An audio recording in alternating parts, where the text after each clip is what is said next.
Good morning students. ज्वार भाटा की कक्षा में आज का और अंतिम टॉपिक है आपका ज्वार भाटा का महत्व। मानव के लिए ज्वार भाटा का विशद महत्व है। व्यापार, वाणिज्य, समुद्री जीव, सैनिक और असैनिक क्रियाकलापों, शक्ति के साधन प्रभृति रूपों में इसका बड़ा महत्व है। तटवर्ती निवासी इसके महत्व को अधिक विशेष रूप से जानते हैं। पहला महत्व है, बंदरगाह पर बड़े जहाज ज्वार के समय आ जाते हैं तथा भाटा के समय पुनः चले जाते हैं। अतः नदियों के मुहानों पर इसी प्रकार से ऊपर तक छोटे मोटे जहाज ज्वार के समय पानी की गहराई बढ़ जाने के कारण आ जाते हैं, जिससे व्यापार व वाणिज्य की काफ़ी प्रगति होती है। ज्वार भाटा के कारण समुद्र के पानी में निरंतर हलचल बनी रहती है। परिणाम स्वरूप ऊपरी गर्म पानी नीचे तथा नीचे का ठंडा पानी ऊपर आ जाता है, जिससे तापमान तथा भोजन का वितरण उचित रूप से हो जाता है। तीसरा है, ज्वार भाटा के कारण नदियों या खाड़ियों के मुहाने पर स्थित नगरों या बंदरगाहों पर पाई जाने वाली गंदगी उपयुक्त प्रवाह प्रणाली की उपस्थिति में साफ होकर भाटे के समय समुद्री पैंदे पर चली जाती है।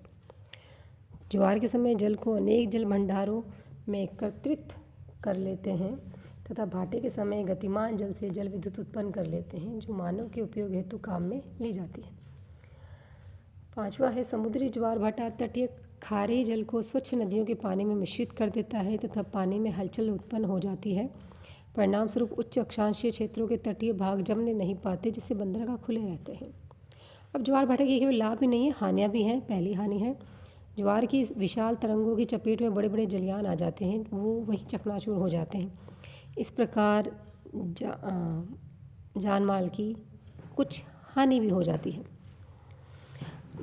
ज्वार के साथ में कभी कभी समुद्री पैंदे की मिट्टी भी आकर तट पर जमा हो जाती है, जिससे बंदरगाह जहाज़ों के लिए खुला नहीं रह सकता, क्योंकि निरंतर मिट्टी आने से जल की गहराई कम हो जाती है। परिणाम स्वरूप कम गहरे जल में जहाज नहीं जा सकते, अतः व्यापार तथा वाणिज्य में हानि भी होती है। इस प्रकार आज आपका ज्वार भाटा टॉपिक जो था वो कंप्लीट हो गया है। आपने इसमें पढ़ा है ज्वार भाटा की परिभाषा, ज्वार उत्पादक बल, गुरुत्वाकर्षण बल, अभिकेंद्रीय बल, अपकेंद्रीय बल, सूर्य तथा चंद्रमा और पृथ्वी की सापेक्षिक स्थिति। फिर ज्वार भाटा के प्रकार देखे आपने, दैनिक ज्वार, मासिक ज्वार में दीर्घ ज्वार, लघु ज्वार, अयनवर्ती या उष्णकटिबंधीय भूमध्य रेखीय ज्वार, उपभू ज्वार, अपसौर उपसौर ज्वार और दैनिक ज्वार व मिश्रित ज्वार। ज्वार भाटा की उत्पत्ति के सिद्धांत परिकल्पनाओं में पहली सिद्धांत था न्यूटन का संतुलन सिद्धांत। दूसरा परगामी तरंग सिद्धांत जो किया विलियम वेवेल्स का था। फिर है स्थैतिक तरंग सिद्धांत जो आर हैरिस का था, जो सर्वमान्य है। उसके बाद हमने पढ़ा ज्वार भाटे का महत्व और उससे होने वाली 2 प्रकार की हानियाँ। धन्यवाद। क्या तुम क्या कह रहे हो?